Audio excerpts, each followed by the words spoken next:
Okay, so yun. Inyo sa mga kabagis, Jubilito TV official po at eto na naman po muli ang isang edisyon ng ating reaction video mga kalingap at kabagis. No? So for today's reaction video, ipi-play lang po natin yung ating napanood na video clips sa live ni Kuya Bal Santos Matubang regarding nga po dito sa naging pa-polling niya, no?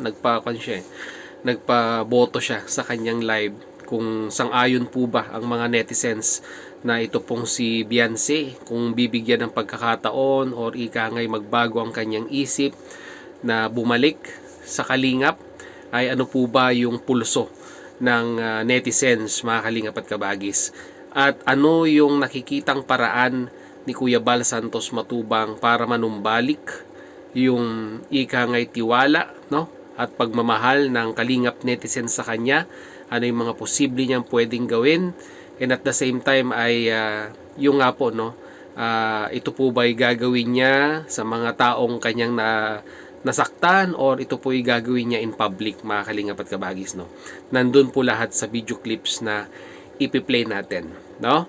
So later on, I will allow you to ikangay mag-comment, maglabas ng inyong opinion sa ating comment section, at ano ang masasabi ninyo dito po sa POV ni Kuya Bal Santos Matubang sa nangyari, no, na very long and winding road na matagal nang balitaktakan dito po sa social media regarding po sa issue, no, ni Dalaga, and at the same time sa family po. So ito po, maaling kapag kabagis, na huwag na po natin patagalin. Narito po yun. Panoorin po natin si Kuya Bal Santos Matubang. Ano po, nagpabot ng pagkadismaya sa ginawa po nila mga kaibigan. Walang panalo po. Akala niyo panalo kami? Hindi po. Kasi nakakaawa yung bata. Nagagamit si Beyonce po ng mga wakwak na ito. Ang pangarap niya maging stewardess. Diba? Maging stewardess ang pangarap niya. Ang dami nang nakakapanood. Ang daming reactor na nagre-reaction. Paano mairis yan? May gumawa pa ng kanta about kay Beyonce. Kung baga sa ano po, mga kaibigan, malaki po ang epekto sa ginawa po nila. Kasi yung nagsulsul po, wala ring utak. Hindi kayo naawa sa bata. Panay sulsul ninyo, panay ang ano nyo ng mali. O sino po ang napapahamak dito? Ang nasisira, si Beyonce. Okay lang yung ina at yung ama. Matanda naman na yun. Okay lang na sila masira o ano. Ang anak po, ang kawawa dito kasi may pangarap pa maging stewardess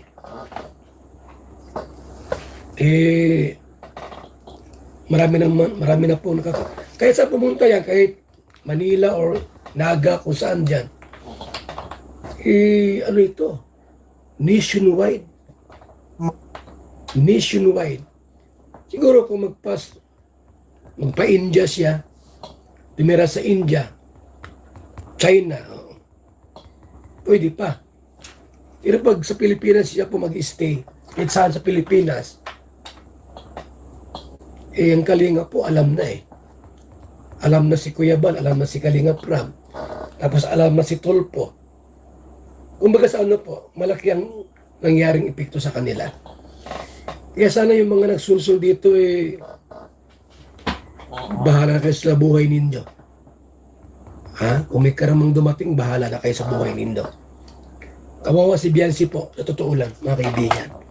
Salamat po sa nagpagkulay.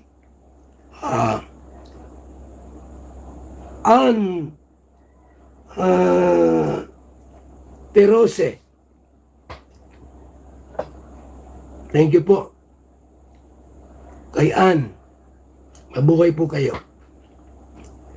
Also kay Annalyn Cruz. Good morning. Jonas Mix Vlog. Christy Ramos. Good morning. Kayo po ba kung sakaling babalik si Beyonce, tatanggapin ba natin? Pahig ba kayo? Halimbawa po mag-decide si Biansing bumalik sa Kalingap. Halimbawa lang naman. Survey ko lang. Ano, tatanggapin ba natin? Mag-press 1 kung okay lang sa inyo. Press 1 kung tanggap nyo. Kung hindi, 2. Daw, check natin kung ano natin, survey natin ito. Kung sakali po na babalik si Biansing sa Kalingap, tanggap nyo ba? Mag-press 1 kayo. Ayan. Ito kung okay lang sa inyo. Aba, marami ring 2. Maraming 2. Maraming 2 baga, oh. Press 1 kung ayaw nyo. Press 2 kung gusto nyo. Aba, oh, 1. Maraming 2, maraming ring 1. Pwede, gusto pala na bumalik pa si Biancy, oh. Alam nyo ba na sabi ni Kalinga Prab sa akin, kung babalik si Biancy, pwede. Wag lang daw si Dr. Lab. Wag lang daw si Dr. Lab. Kung si Biancy po, okay lang sa akin. Kung magsisi siya at gustong bumalik, basta mag-ano siya, public apology siya. O may 1 din, may 2. Ano po, sino mas marami? Yung 1 o 2? Dumami ang 1 ha. Ayan o. Hati pa lang ang ano nyo, opinion. May 1, may 2. Hati pala. May 2. May 1. Tanggap nyo pala si Biancy. Ano daw po, ano ang inyong masabi rito? Yung mga yung mga nag-1, bakit 1 po? Yung 2, bakit 2? Marami ring 1 ba? Ano? Maraming 1, maraming 2. 1 maybe. Just 4. Ano yun? Wala na bigla. Balance no? Edo wants to go back. Ano wants to go back? Si Eds. So, it's a package, Brother Val. Mag-public apology lang daw po ang gagawin niya. I will not be back because ang hindi ko halos mabasa po kasi biglang ayo. So,